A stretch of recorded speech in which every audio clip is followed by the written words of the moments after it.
दोस्तों नमस्ते प्रणाम, स्वागत है आपका श्रेया लोकगीत में। तो दोस्तों आज हम आपको एक विवाह का गीत सुनाने जा रहे हैं। तो दोस्तों प्लीज़ कमेंट करके बताइएगा आपको गीत कैसा लगा हमारा। चलिए गीत शुरू करते हैं। गीत अच्छा लगे तो चैनल को सब्सक्राइब कर दीजिएगा और गीत को लाइक कर दीजिएगा। हटिया न सिनुरा महंग भयो बाबा, चुनरी भैया मोल रे।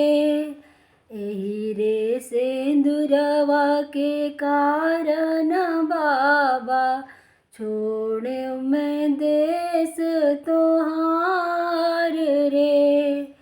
एही रे सिंदूरवा के कारण बाबा, छोड़े मैं देश तोहार रे। बाबा के छोड़े मैं अंगना रे रामा, मैया के छोड़े वो गोद रे।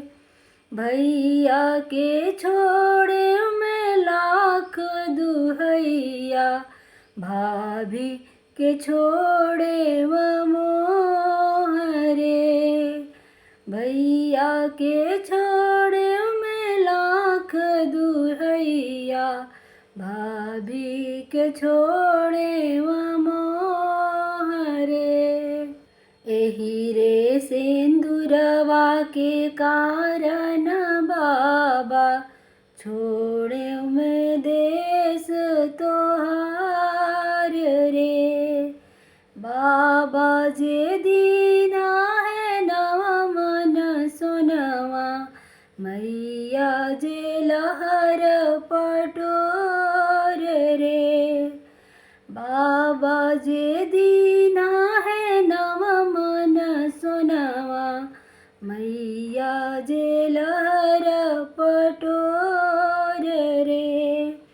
भैया जे दीना है चढ़न के घोड़वा, भाभी जे अमर सुहाग रे।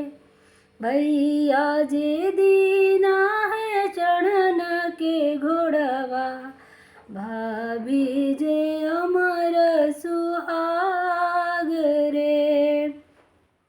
बाबा के सोनवा में नव दिन खइहो, मैया के बाबा के सोनवा में नव दिन खइहो, फटी जई है लहर पटोर रे। भैया के घोड़वा में नगर दौड़इहो, भाभी के बाड़े सुहाग रे। हटिया न सिनुरा महंग भयो बाबा, चुनरी भैया मोल रे।